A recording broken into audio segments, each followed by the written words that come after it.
The set event start date event is a powerful workflow step that enables you to define a date/time and then use wait steps to hold contacts in relation to the date/time you set.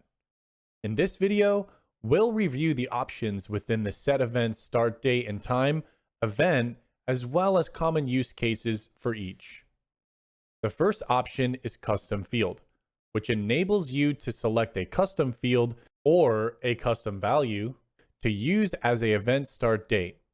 Simply click the tag icon and you'll be able to select from your custom fields that are either date or text type fields. Let's say you have a custom date field called policy purchase date, and you want to send an annual reminder 2 weeks before the policy purchase date, letting the customer know it's time to renew. You would simply add a set event start date event, choose the custom field type, click the tag icon, click contact, click custom fields, then select the policy purchase date custom field. Next, you would add a wait step. Select the appointment or event time option. Make sure the until timing is set to before. Change the third variable to days, and then set the quantity variable to 14, as we want this wait step to hold people until 2 weeks before the policy purchase date. Hit save on the step, and next you'd add your messaging, email, SMS, voicemail steps saying something like, your policy expires in 2 weeks on, and notice we can use custom variables to dynamically insert the date from the policy purchase date field into the message. Let's get you renewed. And then finally, we want to add a go to event to loop the contact back up to the top of the workflow so the process starts over for them for the following year. The second option when using the set event start date step is date/time, which lets you simply choose a specific date and time, and then time off that with wait steps. So let's say you're running a 3-week course that will meet every Friday at noon.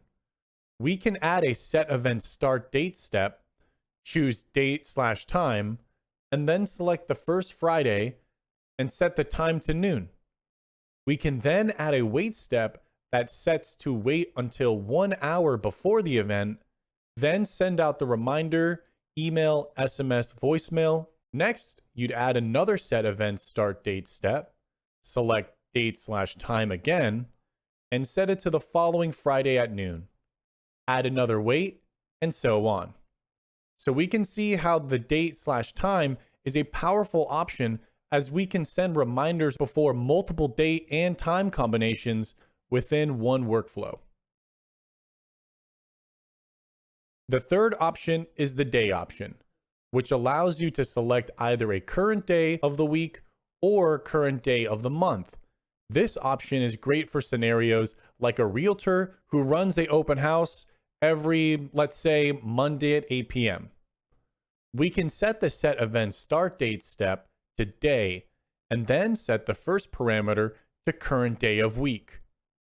Then set the second parameter to Monday, and set the third parameter to 8 p.m.